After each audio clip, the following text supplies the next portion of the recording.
नमस्कार, स्वामी news special में आपका स्वागत है। मैं हूं माधवी और सबसे पहले नजर अब तक की 10 बड़ी खबरों पर। Top 10 news sponsored by Bombay electronics, station road, माटनर ब्रिज के सामने, अजमेर।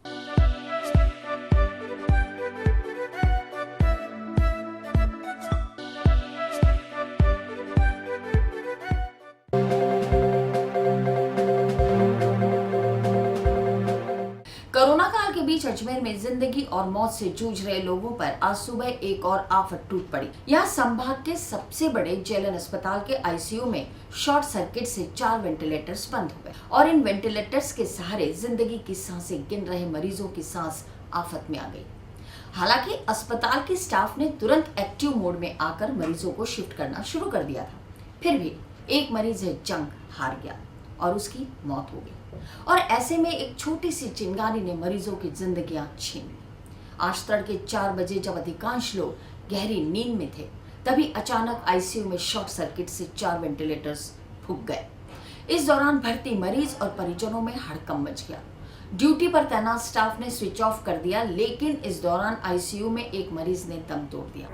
व्हाट्सएप पे न्यूज़ चल रही थी कि जेएलएन हॉस्पिटल में आग है और वेंटिलेटर में आग थी, मगर हमने यहाँ आके देखा तो इनके पावर ज़्यादा आने की वजह से वेंटिलेटर उड़ गया। जो मशीन में ज़्यादा पावर आ जाने के कारण वो ख़राब हो गई थी और हल्का सा धुआं था।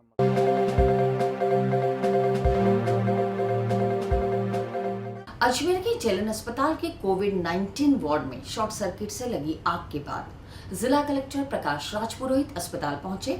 वह कोविड-19 वार्ड का निरीक्षण कर वहां की व्यवस्थाओं का जायजा ले रहे थे। घटना को लेकर अस्पताल प्रशासन से चर्चा करते हुए रिपोर्ट देने के आदेश जारी किए हैं। मीडिया से बातचीत में जिला कलेक्टर प्रकाश राजपुरोहित ने कहा कि घटना शॉर्ट सर्किट की वजह से हुई है, जिसके बाद वहां पर वेंटिलेटर को शिफ्ट किया गया। इस दौरान एक कोरोना मरीज की मौत भी हो गई। जिला कलेक्टर ने बताया कि घटना को लेकर अस्पताल प्रशासन को निर्देश दिए गए हैं। पूरे अस्पताल के वार्ड्स में इलेक्ट्रिक के कार्य को दुरुस्त करवाया जाए ताकि आगे ऐसी घटनाएं दोबारा ना हो। साथ ही जो घटना घटित हुई है उसकी रिपोर्ट पेश करने के भी आदेश दिए हैं। वहीं दूसरी ओर इस घटना को लेकर आप पार्टी के कार्यकर्ता भी अस्पताल पहुंच गए और उन्होंने अस्पताल अधीक्षक अनिल जैन से बातचीत करते हुए अस्पताल में व्यवस्थाओं को सुधारने की मांग की। आज अर्ली मॉर्निंग में यहाँ पे जेएलएन में अर्ली मॉर्निंग में जेएलएन में कोविड के एक पर्टिकुलर वार्ड जहाँ पर कुछ पेशेंट्स एडमिट थे, वहाँ पर शॉर्ट सर्किट की इनको इन्फॉर्मेशन मिली और शॉर्ट सर्किट होने के बाद क्या उस वार्ड की स्थिति है वो आज हम देखने भी आए हैं। इसमें जैसा कि आपको अवगत कराया सुप्रिटेंडेंट साहब।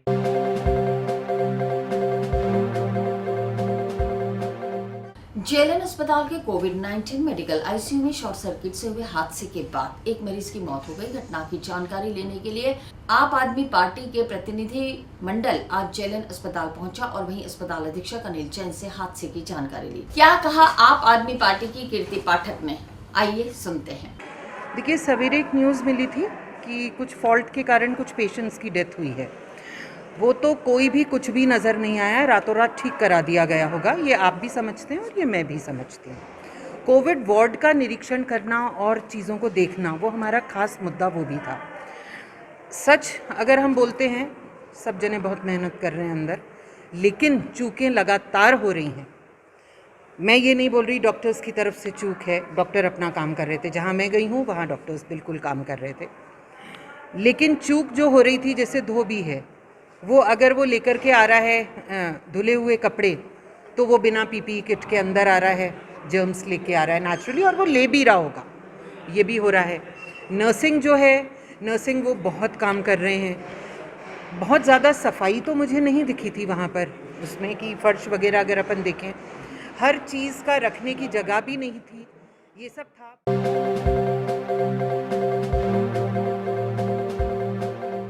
20 लाख रुपए विदेशी करेंसी के लालच में नसीराबाद के एक युवक ने अपनी मेहनत के 1.5 लाख रुपए गंवा दिए। शातिर ठग ने 1.5 लाख रुपए लेने के बाद पीड़ित युवक को अखबार के टुकड़ों का बंडल थमा दिया और फरार हो गया।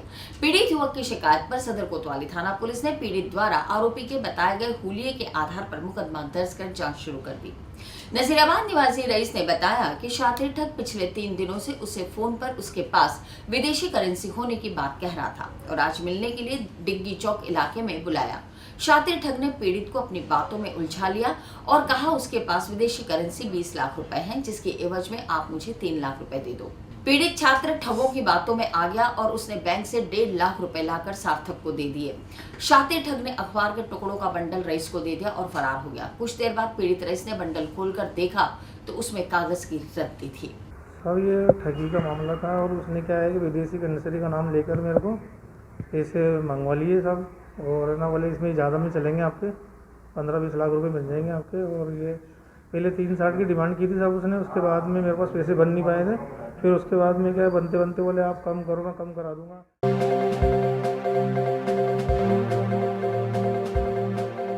अलवर गेट थाना अंतर्गत मदार माधव कॉलोनी में अज्ञात चोरों ने सूने पड़े मकान को निशाना बनाते हुए नकदी चुरा ली और फरार हो गए। पीड़ित मकान मालिक ने बताया कि उनका परिवार श्रीनगर रोड स्थित दूसरे घर पर रहता है और यह मकान सूना पड़ा रहता है। इस मकान का बीती रात अज्ञात चोरों ने ताला तोड़कर अलमारी में नकदी चुरा ली और फरार हो गए। मकान मालिक की शिकायत पर अलवर गेट थाना पुलिस ने मामला दर्ज कर जाँच शुरू कर दी है। ये अभी हमारे को पता चला आज ही, हम 15 दिन से अभी आए थे इधर की साइड, हमारा एक मकान और है काल बिछना में, तो हमारा आना नहीं हो रहा था, इधर आ जाए हम, संडे था, साफ़ सफाई के हिसाब से आए थे कि साफ़ सफाई करेंगे, तो यहाँ आके देखा सिस्टम में 2 घंटे पहले, तो यहाँ ताले टूटे हुए थे। उसके बाद मुझे फ़ोन करके बुलाया, फिर हमने पुलिस को फ़ोन करा, पुलिस आके देख के गई है, सब कुछ पूरा सामान फैला हुआ है, सारा सामान बिखरा पड़ा हुआ है, ताला गेट का, मेन गेट का ताला हमारा जो है लगा हुआ था और अंदर के ताले टूटे हुए थे। और तो तकरीबन आपके मुताबिक कितने की चोरी हुई है? सर ये तो अभी हमने देखा नहीं, वैसे ज़्यादा सामान हमारा कुछ भी नहीं गया है, बस थोड़ा बहुत कैश गया।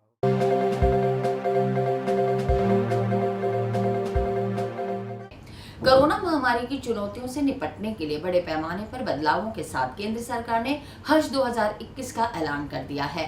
इसके साथ ही हज यात्रा के लिए ऑनलाइन आवेदन की प्रक्रिया आज से दरगाह के पास जन्नत होटल में शुरू हो गई है। हज पर रवाना होने से पहले सभी को कोरोना टेस्ट कराना अनिवार्य होगा। इसके साथ ही कई और बदलाव भी हैं।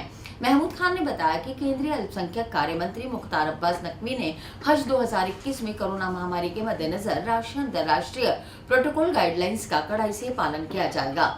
हज के लिए आवेदन पत्र जमा किए जाने की अंतिम तिथि 10 दिसंबर 2020 है। हज के लिए आवेदन ऑनलाइन और मोबाइल ऐप के जरिए एवं ऑफलाइन भी जमा किए जा सकते हैं। सबसे पहले तो अल्लाह का बड़ा शुक्र और एहसान हम मानते हैं कि कोविड-19 के चलते हुए भी आने वाले 2021 के हज के लिए सऊदी गवर्नमेंट और भारत गवर्नमेंट ने फॉर्म भरने का काम शुरू किया है, जो 7 नवंबर से लेकर 10 नवंबर तक चलेगा। हम हर साल हाजियों की थोड़ी खिदमत करने की कोशिश करते हैं। इस बार फिर अल्लाह का शुक्र अदा करते हैं कि हमें हाजियों की खिदमत करने का मौका मिल रहा है और हमने आज यहाँ पर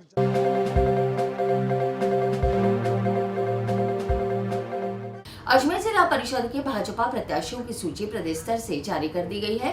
नामांकन का सोमवार को अंतिम दिन है। इसमें 2 पूर्व जिला प्रमुखों को टिकट दिया गया है।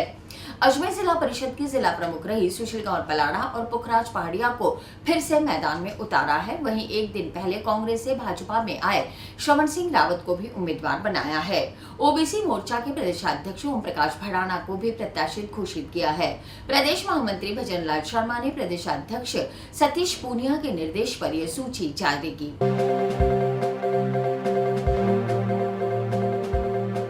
धनतेरस और दीपावली नजदीक है।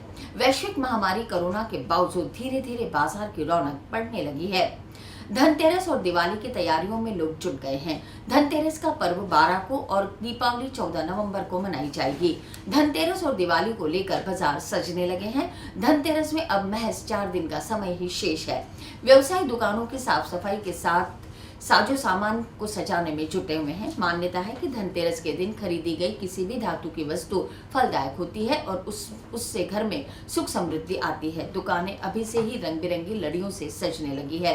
दीपावली के नजदीक आ जाने के कारण लोग पूजन सामग्री बनाने के लिए दिन रात मेहनत कर रहे हैं। आंटी, आप इस व्यवसाय से जुड़े हुए हैं पहले से ही जी। आप हर साल दुकान लगाते हैं, आपकी मांडनों की, दियों की, जो साज सजावट का सामान होता है। तो इस बार कोरोना महामारी जो चल रही है, ये आपके इस पे असर करेगी कि नहीं करेगी? बिल्कुल भी नहीं। त्यौहार जो जैसे हमेशा मनता है वैसे ही मनेगा। इसमें कोई मतलब कुछ भी कमी नहीं आएगी। तो आपको इस बार ग्राहकी जिस ग्राहकी की उम्मीद थी वो ग्राहकी हो रही है? बिल्कुल होएगी। अभी 2-4 दिन में जैसे हर साल होती है ना, वैसे अब चलेगी। अब 1-2 दिन छोटी दीपावली और हाँ, दीपावली पर जो है वो पूरी 11 से लेके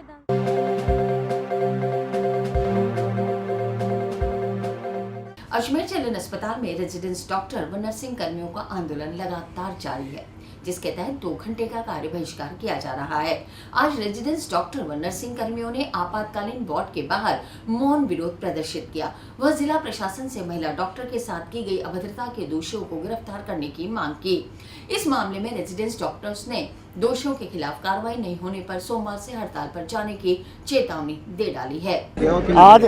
आज हमने जो 2 घंटे की गेट मीटिंग प्रोग्राम था, उसमें हमने गांधी जी के 3 बंदर जो होते हैं, पुराना बोले बुराना सुने बुराना देखे, उसके तर्ज पर हमने आंदोलन किया है। प्रशासन को संकेत में दिया है कि आप गांधी जी के 3 बंदर जो बने हुए हैं वो आपके लिए शोभा नहीं। समय अपनी रफ्तार से दौड़ रहा है, हर पल कोई न कोई घटना घट रही है, समस्याओं को लेकर आवाजें उठ रही हैं, प्रशासन भी कर रहा है समाधान। स्वामी न्यूज रख रहा है हर खबर पर अपनी पैनी नजर, बदलते वक्त का गवाह बनकर, और देता है आपको पल पल की खबर YouTube व Facebook चैनल पर। देखिए हमारा top 10 news, sponsored by Bombay electronics, Martindale bridge Ajmer, जहां मिलता है एक ही छत के नीचे आपको इलेक्ट्रॉनिक बाजार।